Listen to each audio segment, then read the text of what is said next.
Shriman Ishwaran, Minister for Trade and Industry, Honorable Ministers, and dear friends. It is a matter of great pleasure to be here with you. I'm really happy to address the India-Singapore Economic Convention. My visit has been very productive and positive.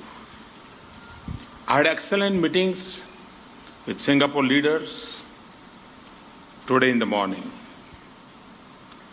We have concluded the strategic partnership which takes the relationship to a new level of engagement. We have set a high level of ambition for this relationship. Friends, our historical ties and cultural proximity are our assets. A large Indian diaspora is enriching the life and work environment of Singapore. In recent years, economic engagement has been a key driver of our relationship. Singapore is our 10th largest trade partner globally. It is also the second largest in ASEAN. Bilateral trade has expanded manifold after the conclusion of Comprehensive Economic Cooperation Agreement in 2005. Singapore has emerged as the second largest source of FDI into India.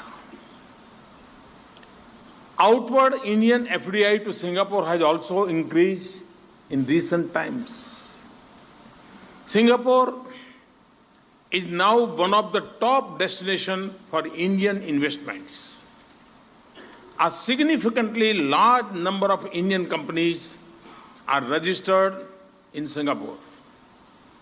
Singapore companies also have a level of familiarity with Indian market due to involvement over the past few decades. Our companies are positioned to explore and develop promising engagements. With a significant and growing number of companies of both sides and of foreign companies in both markets, I expect even more exciting partnerships. We have the habit of precision. India has the scope for expansion. You are fond of going vertical. India's development is both vertical and horizontal. You are an exciting incubator.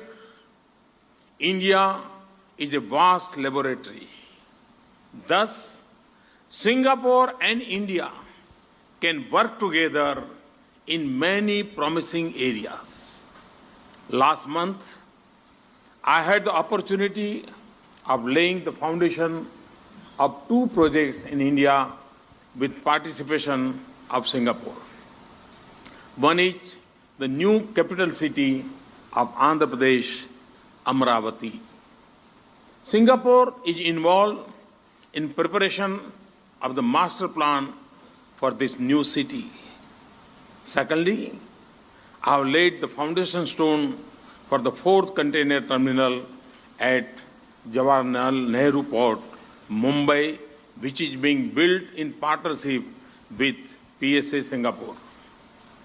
We are also exploring collaboration with Changi Airport to operate 2 Indian airports. These are recent examples of the deepening of our economic partnership. Singapore is also an important and valuable friend of India in our global outlook. We regard Singapore as an essential ally in the implementation of our look and Act East policy. I'm fully aware of the importance role Singapore has played in the implementation of this policy. I look forward to working with Singapore in a bigger way. Beyond the bilateral scope, there are also significant opportunities through collaboration with third countries. One example is the ASEAN Economic Community, which has come into effect. It is going to create a $2 trillion market of 600 million people. It will further enable our businesses to jointly explore opportunities in the wider Southeast Asian region. The Regional Comprehensive Economic Partnership, RCEP, comprising ASEAN and its 6 dialogue partners, is another potential opportunity for our companies. Recently, in the India-Africa Forum Summit held in New Delhi, Singapore was a special invitee. This is the recognition of another dimension of India-Singapore togetherness. We can work jointly in the African countries. Ladies and gentlemen, India is undergoing economic and social transformation on a scale and a speed that is unmatched in history. Our growth rate was 7.3% in the last year. World Bank has projected even better growth this year. Indian economy is the fastest growing economy among major countries.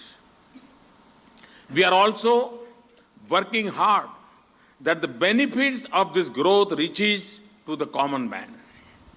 We have launched major schemes on financial inclusion. Our strategy is to energize the economy, empower the people, fund the unfunded, secure the poor, and enhance the income level of all the people. Money must reach the marginalized. With this objective, we opened 190 million new bank accounts.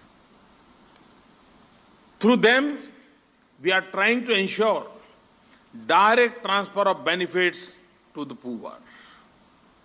This targeting is also bringing discipline in government expenditure. We have also launched new insurance and pension schemes. Through a new bank called Mudra, we are funding the small traders and businessmen. We have set time-bound goals for providing access to housing, water, electricity, and sanitation for all. Thus, India is now the next frontier of economic revolution. Our changing paradigm has created new opportunities for global investor community. These opportunities range from building 50 million affordable houses to setting up 100 smart cities, modernization of railway network, and redevelopment of our railway stations, to setting up new railway corridors, generation of 175 gigawatt of renewable energy, to transmission and distribution networks, construction of national highways, bridges, and metro rail networks. Such a huge potential for creation of infrastructure and production of goods will not be available in any other country.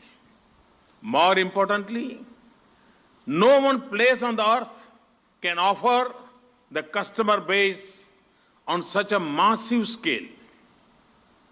We are trying to harness this development potential through our policies and people. The campaigns like Digital India and Skill India are designed to prepare the people to take part in this process. We have witnessed massive growth in the number of startups in the recent past. Some of these have begun to challenge established global players. To tap this energy fully, we have recently launched the Startup India campaign. Startup India, Stand Up India. Friends, in past few months, the interest of foreign investors in India has gone up tremendously. However, there were a number of regulatory and taxation issues which were adversely impacting on their sentiments. We have taken very decisive steps to remove many of the pending concerns. To give you some examples, we have expedited regulatory clearances, including security and environmental clearances. We have greatly liberalized the licensing regime. We have increased the validity period of defense industry licenses up to 18 years from 3 years. We have taken almost 60% of the defense items out of the licensing process and liberalized a number of restrictions like end-use certificate for the exporters. We have clearly articulated that we will not resort to retrospective taxation, and we demonstrated this position in a number of ways. We have introduced the concept of composite sector caps for the FPIs and other foreign investors. We have notified the regulations for the alternative investment funds, and we have rationalized the capital gain tax regime for real estate investment trusts. We have modified the permanent establishment norms. We have also decided to defer the implementation of the general anti-avoidance rules for 2 years. We have introduced the GST bill in Parliament. We are hopeful to roll it out in 2016. A new bankruptcy code and a new IPR policy is being drafted. The Company Law Tribunal is going to be formed soon. Our system for transparent auction and allocation of key natural resources like coal, spectrum, and iron ore has now become stable. These are just a few examples. We are working hard to make sure that our tax regime is transparent and predictable. We are also keen to see that genuine investors and honest taxpayers get quick and fair decisions on tax matters. To this objective, we have already made a number of corrections. As a result of our initiatives, the sentiments for inflow of foreign investment are turning into commitments. FDI inflows have gone up by 40% compared with previous year's corresponding period. Perceptions are turning into positive outcomes. We have jumped 12 ranks in the latest ranking by the World Bank on ease of doing business. India climbs to become the world's 7th most valued nation brand with a 32% sprint in brand value. India has consistently been ranked as the most attractive investment destination by several agencies and institutions.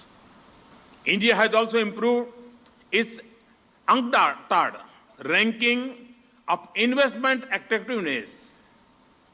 We were 15th place so far. Now we are at 9th place. India has also jumped 16 places on the World Bank Economic Forum's Global Competitive Index. Moody's have upgraded the rating of India as positive. Moody's, not Modi.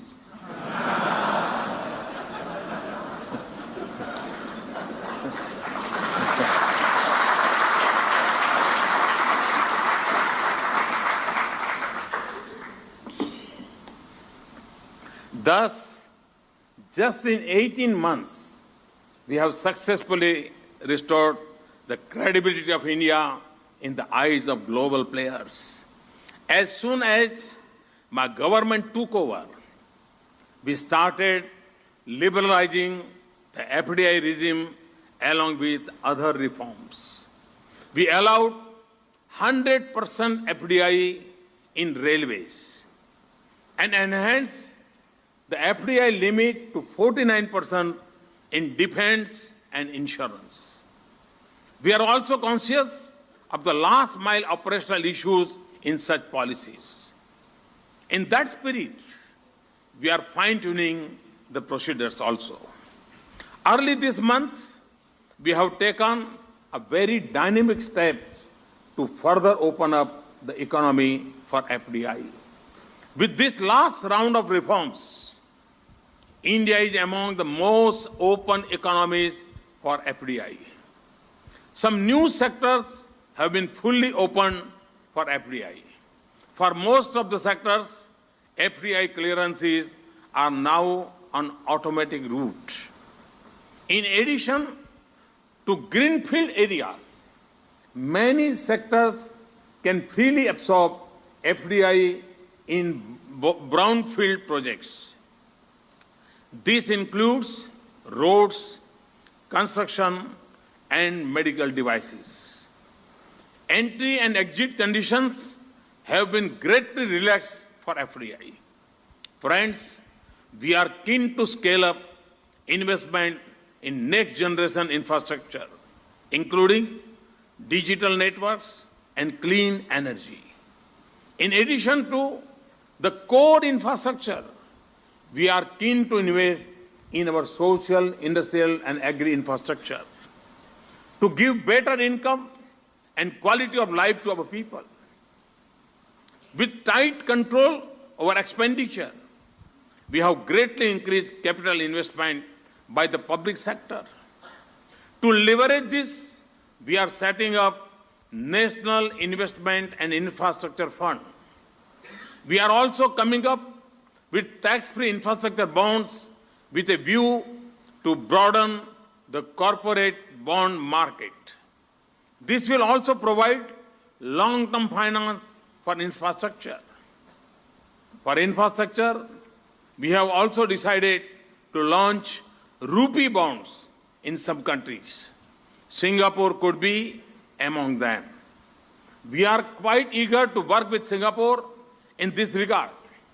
Friends, about 100 million people in India are below the age of 35.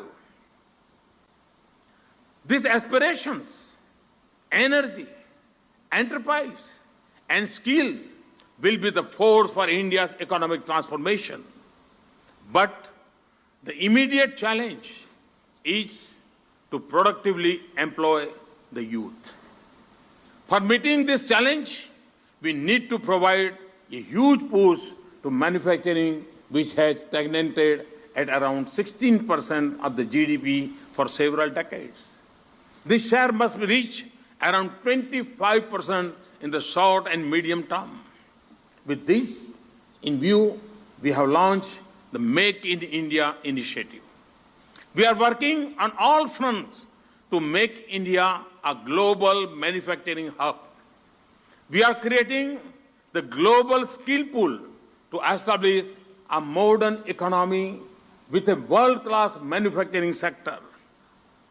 To achieve these objectives, apart from vigorous exercise for ease of doing business, we have fast-track approvals and clearances for industry and infrastructure.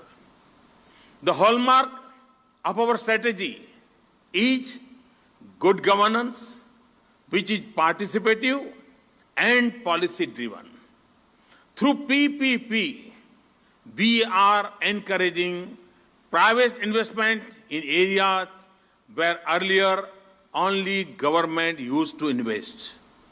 We are also divesting our stake in the public sector enterprises on instilling market discipline. We are consistently working to integrate our economy with the rest of the world. I hope to further dedicate the next 3 months to address even the remotest issues affecting free flow of capital and business to India. Friends, whatever we are doing, it is driven by 2 basic commitments. One is that our people should be in the center. It is for them that we want to invest. Our faster growth will transform lives of 1/6 of the global community. The second commitment is towards our climate, our planet, our nature. Our commitment to mitigate the dangers of climate change do not arise from economics or politics. They also do not arise from fear or favor. They arise from our fundamental belief that nature is our mother. Nature provides and sustains our life. Hence, we must nurture it. It is an article of faith. I assure the global community that we will do more than required. We will stretch ourselves to do more than what we can normally do. Both these commitments generate a wave of economic opportunities and activities which can be matched by any other country. They also open up enormous opportunities for investors. To sum up, I would like to say that in the last 18 months, reforms are happening in a big way. They are now reaching to the last mile. Reform is to transform the systems so that they perform. Simply, but they aim at enabling the people to realize their potential and dreams. Putting even more simply, it means more charm on the faces and less forms in offices. In addition, new frontiers and deeper foundations of financial markets have been laid. Altogether, runways for takeoff the economy have been made. Recently, the IMF chief has said that India is a bright spot in the global economy. I did not want to wait for that brightness to reach to you on its own. Hence, I'm here. I'm here to invite you to India in a bigger way. I have also come to assure you